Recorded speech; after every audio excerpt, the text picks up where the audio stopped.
I always want to tell authors to look for the need beyond the need. That is to say, you know, if usually in a book proposal, when you say, "What is the need for this book?" Every author will say, "Well, they'll inevitably cite that annoying Gallup poll survey about engagement in workplaces," which Yes, now it's gone to that point. If I ever see a proposal with that figure, I'll have to throw it away. But it's I'll the same. remember that. It's the same reasoning. What? Oh, people are looking for this. They're looking for meaning in work. They're looking for that. And the response is always yes. And there are already 101 books. So the need beyond the need to me is, what are they all missing?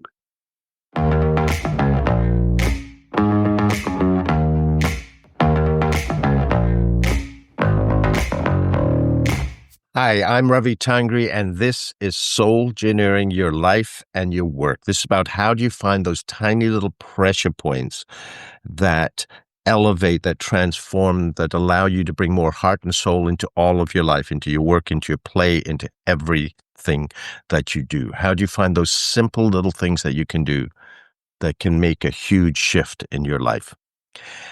And my guest today is Jeevan Sivasubramaniam, who is the Vice President Editorial of Berrett-Koehler Publishers, which is a truly innovative publishing house that for both business books and leadership and in terms of personal development. And I thought it'd be really interesting to get Jeevan's input on how books on personal growth and leadership have transformed what he has seen shift and what he sees emerging. So welcome to the Soul Engineering podcast. Thank you very much for having me on. Thank you. Yeah, I'm absolutely delighted. Now, one thing you mentioned just a little while ago when we were chatting is that from the start of your career, and you really wanted to work for Berrett-Koehler, Mhm. and you've been there now over 20 years. What was it for you that made BK stand out so much? Well, I think there are a couple of things. When I was working with other outfits and etc., I did notice there's a stark lack of balance between publisher and author. Okay. That power is basically in the publisher's hand, not so much in the author's. And you rarely encountered authors who liked their publisher. If you talk Right. to the average author, you ask them about the publisher, they didn't have too many kind words to say. Hmm. And Berrett-Koehler was one of the few exceptions where almost every author really did like working with Berrett-Koehler. And one of the reasons is the way Steve Piersanti, who's the founder, structured the company. For instance, there's this one factor to be found in all of our publishing contracts, which no other publishing contract has, which is that for any reason an author is unhappy with what they're getting from Berrett-Koehler, they inform us in writing, and we have 60 to 90 days to rectify the issue to the author's satisfaction. If it's Okay. not to their satisfaction, they get to walk away with all their rights. They don't owe us a penny. And this can be exercised at any time, pre-publication, post-publication, 10 years after publication. Wow. That is bold. Yeah, yeah, it hasn't really come back to bite us. Well, there was one author who exercised it, but then he came back. Okay. Mm. So how has that, from your viewpoint, change the product? Because I can see from a consumer, like BK books stand out distinctly, but I'm curious from your perspective, how that changes what you produce for the reader, for the consumer. Well, I think it shows a commitment to what we're doing and to produce things that are of high quality, especially now where I think quality is definitely taken a hit. Used to be you could look at, without looking at the cover of a book, if you read the inside, you could tell what book was self-published and what book was traditionally published. You can't anymore. Really? Oh yeah, you can't. The editorial quality has definitely gone down the tubes. There's two main reasons for this. One is, I hate to say it, author ego. They don't feel they need to be edited. What I have to say is brilliant. My friends and family tell me so. Right. But it's also from the publisher's point of view. Editors had a signing goal of, 15 books a year or something. So they actually had the time to work on books. Now, with trying to stay alive, I know one editor in particular, she's a colleague, her signing goal are 45 titles a year. You can't work on anything. She said, Right. basically, I get something, I look at it, I make like 5 minutes worth of recommendations and hope they run with it. That's it. So the quality has gone down, but what keeps us relevant is that we will double down on quality all as much as possible. Authors will often complain that they're going 3 or 4 rounds on just the book proposal. Right. But anyway, that's how we choose to do things, and I think I'd like to believe our books are stronger for it. Well, they definitely are from this consumer's point of view. I can tell you, Right. you can see the difference. So let's take a look. I'm curious to look at both the business side and the personal development. What are some of the trends? You've been there 20 years. What are some of the trends and that you have seen? Let's start with the personal development work. How have books proposals evolved in this time from your perspective? What have you seen change? I'm curious because I'm wondering if the change you see is a leading indicator or lagging indicator of what's happening with the consumers. I think, unfortunately, it's more lagging. There hasn't been as much change as you'd like to see. What we have right now is such tremendous saturation of books in the marketplace. I was actually speaking to a friend of mine yesterday who is a literary agent, and she's been in this business for a long time. And she was saying how, when she started in the early 90s, what was it? I can't remember the exact number of books being published a year, but she said, what was it? 130, 200,000 books a year, perhaps at most. And we now know that, though we don't have an accurate number, that Bowker, which is the entity that releases ISBNs, Right. releases 3 million ISBNs a year. Now, granted, many of those ISBNs could be for paperback editions of books that were already published, or audio or whatever. So, that doesn't mean there's 3 million brand new books coming out. But it does mean that, sorry, the cat always has to be involved. It does mean that there's definitely far, far, far more books. Right. What you have is more and more books coming out about a very finite number of subjects. And so when you ask, how has it changed? In some ways, there's a lot of still the same, 5 qualities of great Right. blank, or this, that it's still happening. And that's not good. There's not enough that is new. But there is a shift towards a focus and a simplicity that I personally like, that people no longer want textbooks. They don't want something that examines all aspects of all things, a 25 chapter, 30 chapter, exposition of. They just want, our founder has this terrible thing he says to authors. He says, get over the idea that anyone's going to read your book. Yes.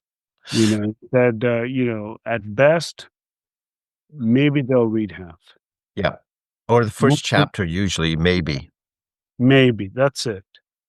And so you see this trend towards really simplifying it into what is essential, because the rest will just not be read. So as a simple idea, a simple focus, and presenting that in something that is a shorter work, at least when it comes to nonfiction in this arena, is where the trend is. And I actually like that because I have an awful sense of patience. I just want to, but readers want to be, nonfiction books are basically manuals in Yeah. a sense.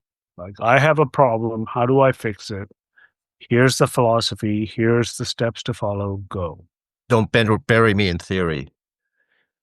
Exactly. And you'll see that some of the best books these days are books that actually just don't even have a if you look at the table of content or just even the book title, there it is. That's all you need to, look at when you talk about books about life, and is it, the big seller right now is, what is that? The let them Yeah. rule, and that's all it takes. That's a book title itself. Let You them. don't need the book. The title tells you. Exactly. It's You know, funny you say that about the people not reading, because that was an assumption I made in my book. Like, I always made the first chapter was an executive summary. I assumed that's as far as anyone would get, and if they wanted more, they can get the detail. right. And that came perhaps as a consultant when I prepare reports. I know they're not going to read the reports, so everything has to be in the executive summary because that's all a busy executive will read. Exactly. Which is why there's actually a raging business. A lot of our books are actually taken. We are licensed to with entities that just do the Cliff Notes version. And Right, the executive book summary service right, and such. right, right. And that's exactly what works. And books are actually becoming more like those executive summaries. Um, Yeah. Because it's hard to keep up. Like you say, there's so many. How do you read them all? And I know for business books, I've used the executive book summaries because I can't keep up with everything I have to for my clients. it is it's the traditional historical debate between everything an author wants the reader to know and all that the reader really wants to know, which is just a fraction of. And so I always have to tell authors, you have to realize you're just writing for yourself. This is an egotistical. I love it. So, sort of reading from a different perspective with the proposals that you're seeing, again, in the personal development side, let's look at that.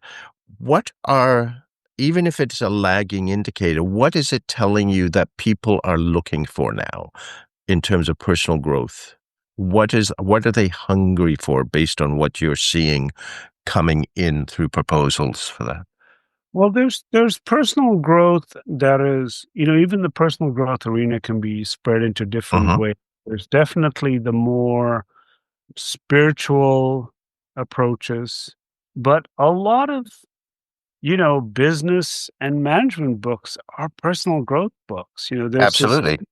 huge emphasis on self-leadership, knowing oneself, etc. There's so many books, which to me, that's yeah, it's a business book, but it's also a personal growth book. So the personal growth arena, I think, is kind of expanding. It used to be, just sort of the Don Miguel, Ruiz and the Eckhart Tolle Yeah. sort of books, but now it's the books that they're.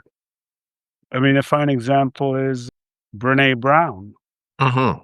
whose stuff is very self-help, but is very strongly absorbed by business markets, especially when she talks about things like vulnerability and, courage and Yes. things like that. These are things that apply very much to, it's one of the reasons why it's weird if you think of what's his name, the New York writer Malcolm Oh, Gladwell. Gladwell. Yes. Yeah, I mean, who would have guessed he would be a business draw? Yeah. But then some of the things that he writes about are very business life is life. And so it's sort of business is like the one area you look at the bestseller list every week, Hmm. always business is the evergreen topic. Yes. There's always going to be a leadership book or a business book or something like that on the list. Yeah. But that's also because it's expanding and absorbing all these other arenas into it. Okay. And I understand what you mean. Like you go all the way back to Kouzes and Posner, who wrote the Leadership Challenge, and they said leadership development is self-development. You can't grow your leadership unless you grow yourself. Right. So from that perspective, then, what are the things that you're seeing emerging in terms of leadership development and self-development in that way? What are the things that are coming to you that you're seeing starting to grow or evolve there?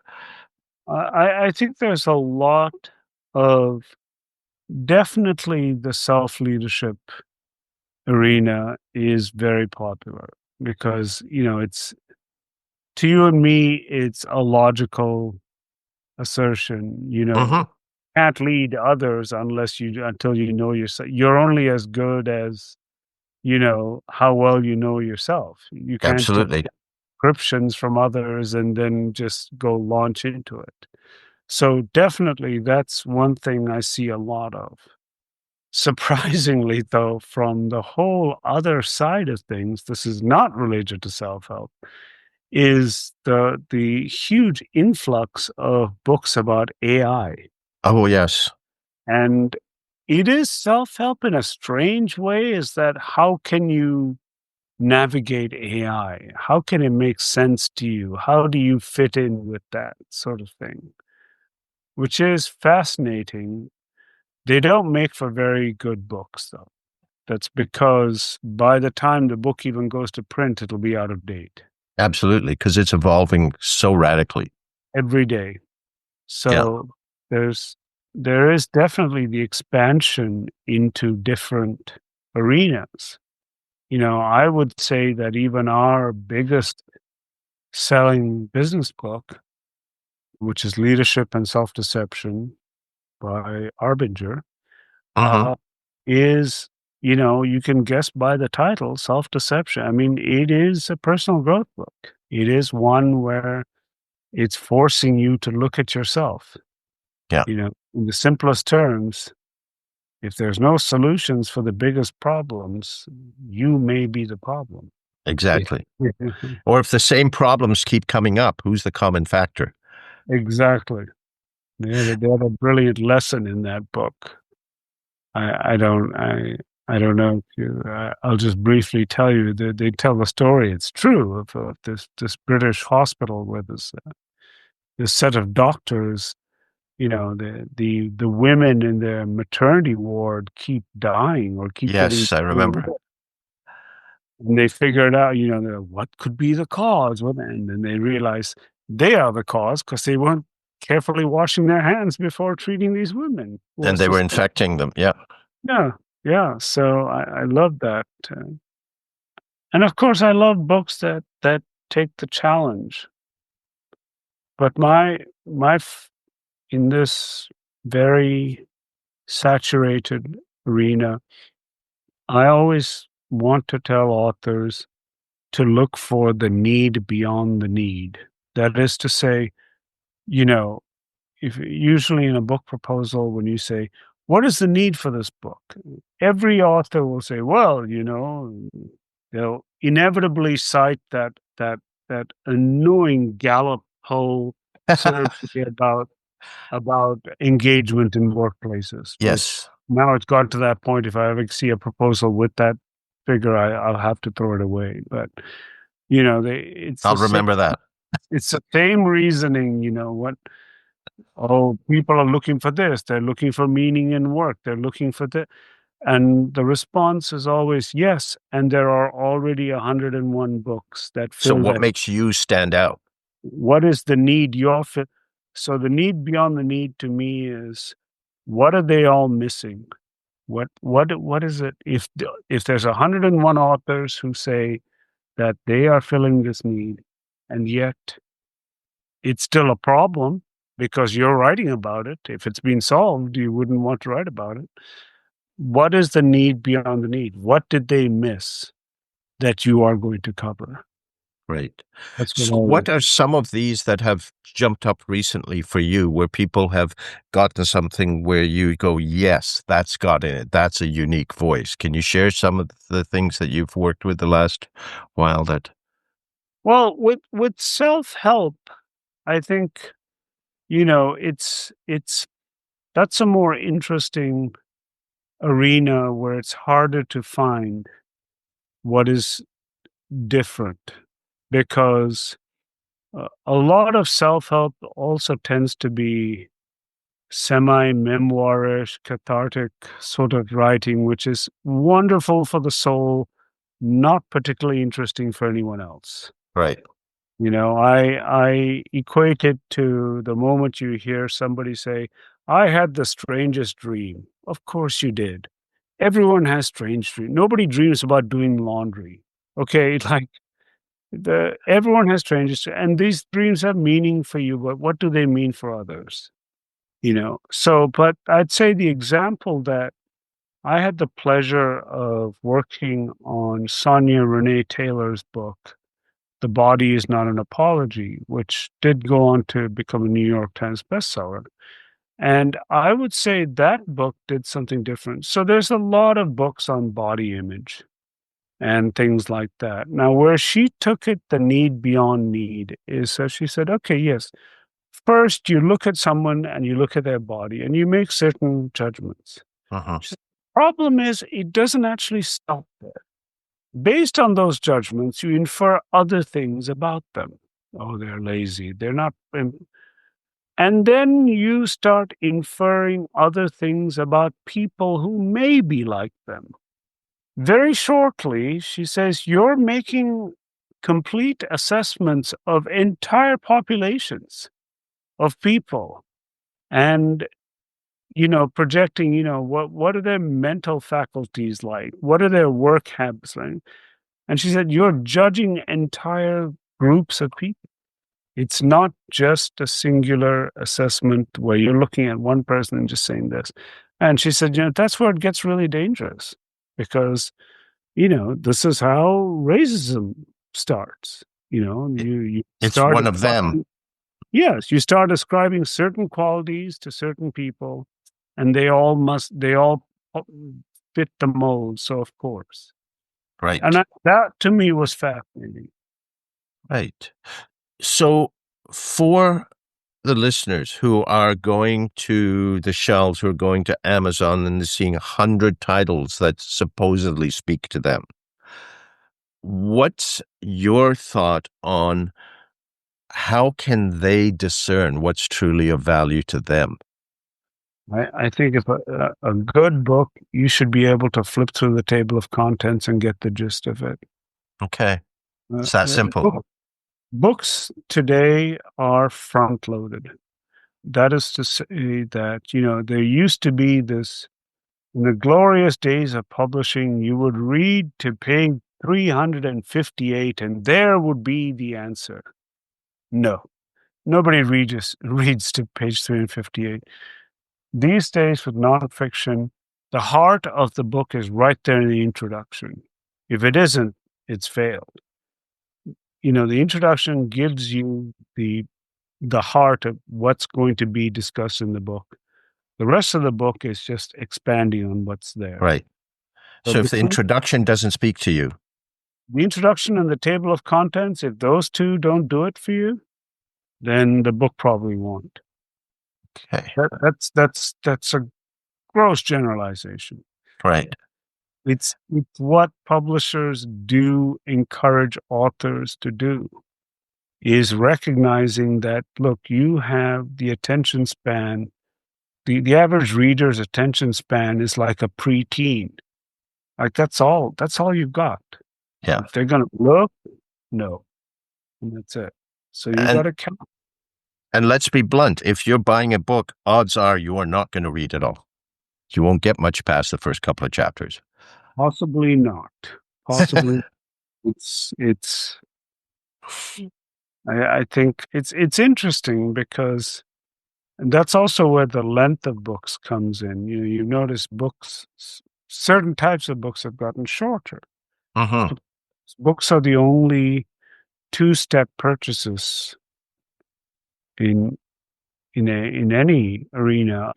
Most things, you look at something, you find it interesting. Can I afford it? Yes. Oh, okay, I'll buy it. Books are the only things where you look at it, and it even more so than the price. Hmm. Do I have the time? Yes. So, in fact, that even takes a bigger, like the price can be, oh, okay, $24. I can afford that. But oh my God, it's 550 pages. I'm not going to read that. So Yes. that becomes the bigger deterrent. And another thought just popped into my mind. How much of an impact have audiobooks been now? Huge.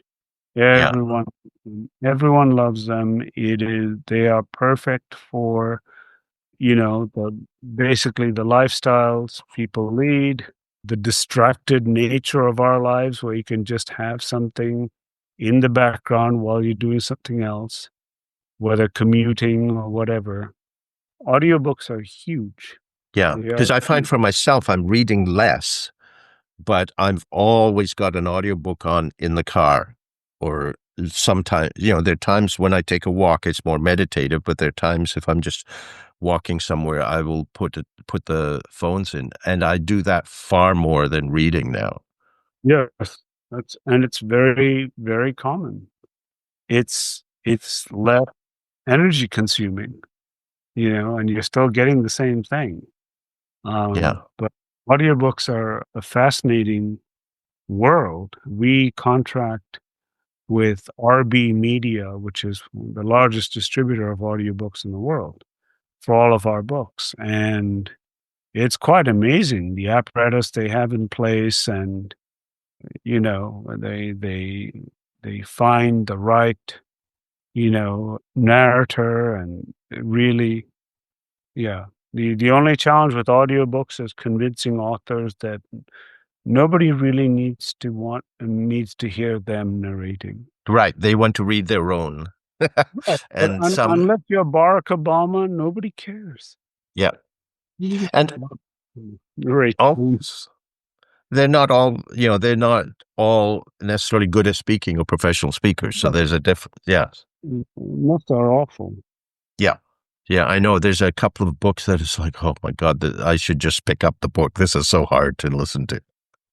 Yeah, it's an entirely different art, but we actually, tell authors, like, you have to understand that the person who's going to be narrating your book is this award-winning recording artist, who actually has his or her own social media accounts where they'll announce it. Hey, I'm going to be doing a new book. Yeah. So, you know, take advantage of that. Yeah. And step out of the ego a little bit. Right. Yeah. Exactly. So just to wrap things up, any thoughts on where you see the industry going and books in these areas going moving forward? Well, Any uh, precognition? well, I'm kind of influenced because I had a lengthy conversation with somebody I really respect, the agent I spoke to you about. She has been in the game a long time, and she's seen things come and go, and publishing as we know it is fading. What comes next, I don't entirely know. In some cases, publishers should be the ones helping dictate what comes next, but we've not always been very good at that. I mean, look Yeah. at audiobooks. Well, how did the idea for audiobooks come from outside of the industry? We're the ones who had the books. Right. We're not particularly tech savvy people. We're, a friend of mine who is a technologist and in publishing said, We are the equivalent of, villagers running around like, oh no, So I am concerned. Book sales stats are floundering. There's reasons for that. One is many people have now come to feel that it is a human right to be published. They must be published, And it's, what's his name? Mike Larson, who's one of the most well-known agents here on the West Coast. He has this great thing he said once at a speech where, he said, no one gets up one morning and says, today I'm going to run the sub 4-minute mile. Or, today I'm going to play the violin like Menuhin. But he said, every day across this great country of ours, people wake up and say, today I'm going to write a book. Like it needs no discipline, no work, no nothing, Right.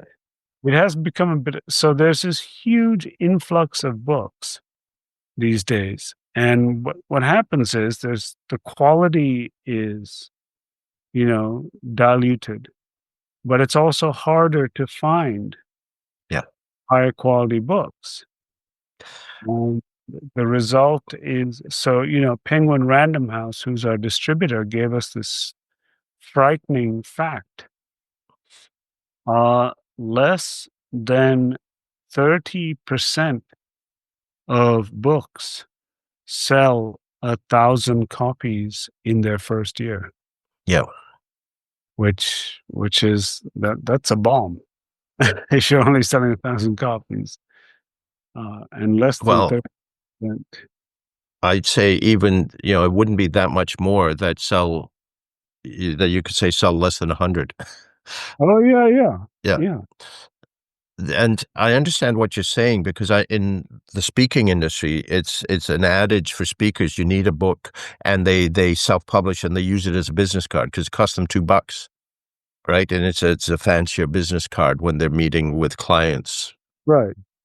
But also the other thing I found, like over the last 20 years, I've been at sort of an impasse of there's an idea I've got. Do I write a book, or do I produce a course or do a retreat that allows people to start applying it right away? And I've drifted to that because it's about, people seem hungry to act versus and I've started and I've got a few things there that I'm playing with, but it's when you talk about what's evolving, it feels like that's more of an evolution of some sort of interactive thing that you can do in a process, perhaps. In some ways, yes, you're right. I think in other ways it reaffirms what's always been the truth, which is that a book will never create a movement. A Mm-hmm. movement is what creates a book.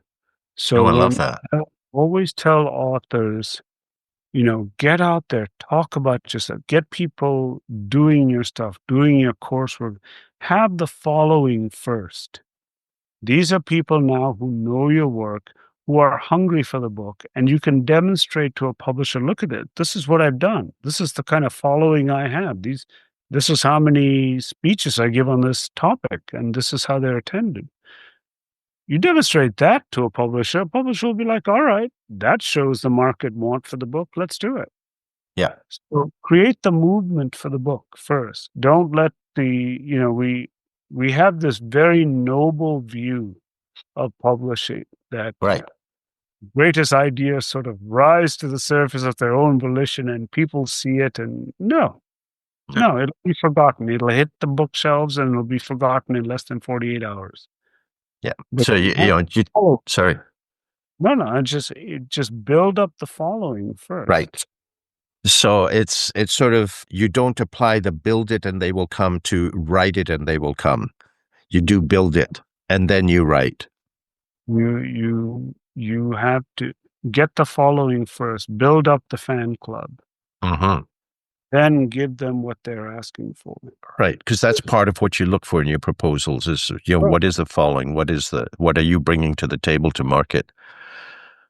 But there's a hidden advantage in building that following too, is that following is where you test drive your ideas. Right. What's really interesting? What are people getting really excited about versus what are people just, oh, okay. It is people love giving you their opinion.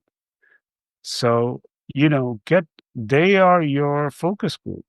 Yeah. You Absolutely. see what appeals to them. You ask them, what is it? What are you hearing here that you haven't heard before that got you excited? Or what are you hearing here that's boring because you've heard it 100 times before? Right. Help them establish the need beyond the need. Right. So thank you, Jeevan. Thank you so much. This has been really interesting to get Yeah, into this I'm glad, perspective. I'm glad it can be helpful in any way. Yeah. Check it out, check it out. Oh, are you ready for this? Now it's time for the lightning round to wrap things up. So these are just questions you don't think about, just first thing that pops into your mind. Okay. Easy one first. Introvert or extrovert? I'm definitely introvert.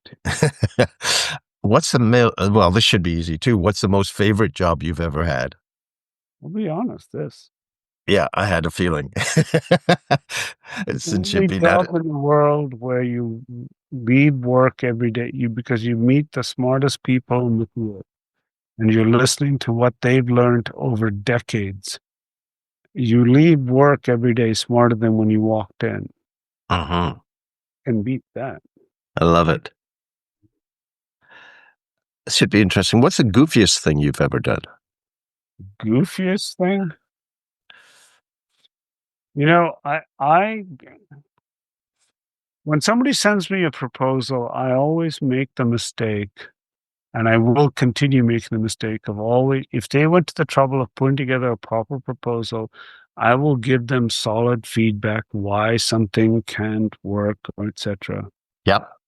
And I will, one out of every 25 times, I will get savaged for it. You don't know Okay. what they're talking about. You're an idiot. I actually did get called an idiot this weekend. So did Steve. Steve and I both got called idiots. So I'm in good company. But, and it's goof. I say this is goofy because I've been told a million times, this is why publishers just send one line. I'm sorry, it's just not what we're looking for at this time. Okay. The sponsors, because they avoid this, because otherwise you open the door to a back and forth. But because I'm goofy, I can't do that. I have to give good reasoning. I have I to. love that. I No, wouldn't think of that as goofy. I like that. oh, the abuse makes me. Yeah, Yes. but What's the best compliment you've ever received? I'll never forget this one. Um, I will, if I think an author really has something, even if it's not a book for us, I will give them some thoughts and ideas about, hey, I think this could really work for somebody, but try this, this, and this. And I had one author who sent me a copy of his book upon publication with another house.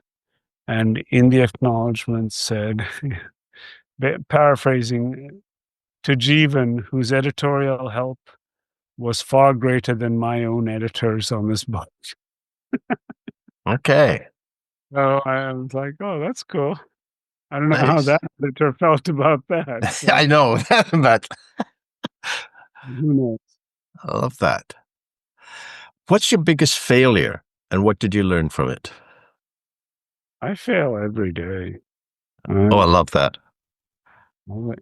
I have this phrase I use for myself. Every morning I'm an idiot born anew.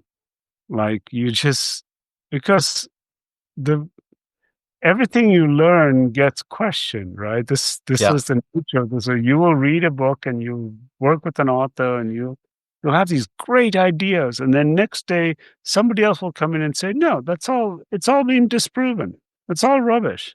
But this is something I learned from my dad, who was a marine biologist. He was like 75% of everything I learned has been rendered useless. Yeah. Like he's like, so it's I think I don't mind it though, but I think that is I make mistakes every day of assumption, every single day. And then the following day I have to correct course. Yeah. But you don't beat yourself up for it, is what I hear. You accept that once you accept that you really don't know anything, Yeah, tremendously liberating. It's like, it is. what I knew today, tomorrow it'll be completely useless. I mean, Yeah, we've all known this. This is the nature of the world. I mean, when I was in college, how many things we assumed were facts that, you know, now even just 3 decades later have been proven to be absolute nonsense. right. Totally. Remember when you were in primary school or whatever, and you were taught by your teachers that there's different parts of your tongue that can taste different things? Yeah. The tip of your tongue is for sweet. The sound, yeah, total rubbish. Total rubbish. That's me every morning. What rubbish did I learn yesterday that I have to throw out today? What can I throw out today? Awesome. Throw out. As a child, what did you want to be when you grew up? If I had my dream job, and you asked me earlier, what's your favorite? Mm. And I wasn't entirely honest, because if I could absolutely have my dream job, I would love nothing more than to be on the film board of censors that has to see every new movie that comes Right. out. I just want to have that job where all I do is watch movies all day and say, "Oh, he swore," but I still enjoy them. I don't You care still about get to enjoy the movie. I just get to see everything before everyone else. Okay. I like it. Well, you're sort of doing that in written form now. Yeah, sure. Film is Okay. more exciting though, but Yeah. What's your most important ritual?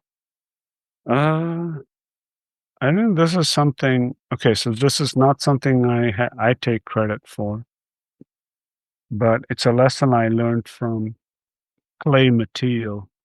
Clay Mathiel was the founder of I Am's cat food. He's passed away now, but I asked him, because I have a real problem with stress and anxiety. I don't handle it very well. And I was talking to Clay. This one of the great benefits of this job is talking with people like this. And I was like, here he is leading this multi-billion-dollar industry, and like he was talking about the stress, and I was like, how do you handle it? And he said, we have the he's like, they're not labs, the cats are not kept in cages or anything. They have like these large rooms that they walk around and play around in, and we keep them in there and we test different foods and everything. But by and large, they just run around. And he's like, all I do is I'll just go and sit there and just watch them. And he said, well, half an hour, 45 minutes, I'm okay. Well, I've started just observing unfortunately, my cat's more neurotic than I am, so it doesn't always work. But my partner's cats we have 3 cats, and her cats are actually quite entertaining. So that's my therapy. Just Okay. sit and watch cats. Yeah, and I've heard of people just watching fish in the tank, same sort of thing. And yeah. Okay. Stillness of I appreciate, in Italian, there's a great phrase, dolce far niente, the sweetness of doing nothing. Oh, I love that. I love that. And that's what I like to do, just sit and just be. Yeah. That's like me at the ocean. I can spend hours walking in the surf. And just sitting. You Yeah. don't need to do anything, you just be. Yeah. Yeah. Who do you admire? There's a lot of people I admire. It's hard to, I don't know. It's everyone from my dad to some of the. Okay, I'll give an interesting example, because everyone admires their dad. So of course he's the normal one. But I Mhm. would say the most surprising person I've admired is a guy named D. Hawk. Oh, yes. Yes, I know of D. and his chaotic design. Yes. And the founder of Visa. Mm-hmm. This card that's found in everyone's pocket in the world. Mm-hmm. And I had the pleasure to talk with Dee. Mm-hmm. He was doing the book with us. And I mean, when I say talk, I mean hours. This guy is an absolute poet philosopher. He has Yes. no understanding of business. Like, I mean, he does, but and like I was asking him, what was the inspiration for this card? And he said, and he kind of looks off into this, and he said, I wanted something that belonged to everyone and therefore belonged to no one. Yeah. I wanted two opposing forces to be able to use the same thing, both for profit. Yeah. I want, and like I mean, these things don't make sense if you think about it in the abstract. That doesn't make sense. Two opposing forces using the same thing, both for profit. Nuclear physicist here. It makes sense. Okay, yeah, So, yeah. Yeah. Simple food like me. They but sort of, belong to no one and yet belong to everyone. And he chose the word visa because it's the one word in all languages that, means the same thing. It just means passageway, yes. And I use his chaotic design process in so much of my consulting work in organizational change. It is brilliant. It is. And yeah, and ignoring it is the reason that most organizational change fails, to be blunt. Absolutely brilliant. He got into some serious trouble. I don't know if you remember this after 9/11, because he said, when he saw the US going after these various networks, he said, look, this is a chaotic organization. You can't destroy it. Something else pops up there. You stand. Mm-hmm. Look at the lessons we've learned in the decades since. Yeah. Every such organization. So what? Yeah. Yeah. No, he was a genius. He's a genius. So, yeah. Yeah.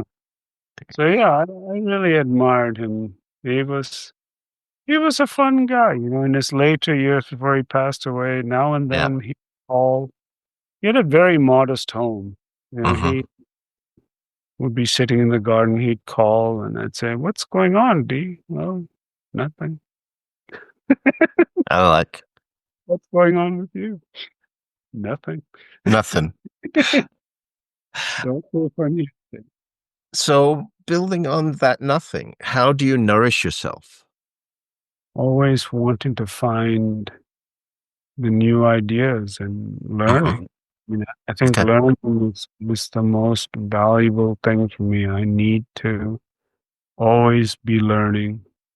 My partner and I have come to realize that the first chance she gets to retire, she's done. She's like, oh, done.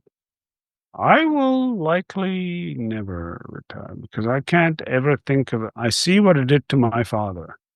He just, do you know what my father did? He was a marine biologist. Retirement, because they have mandatory retirement at age 60 in the UN back then. He started books. He started writing books on the expansion of the Catholic Church in South Asia. Why? Because as he explained to me, I know nothing about it and I need to do something with my brain where I have to discover a whole new science. Yeah.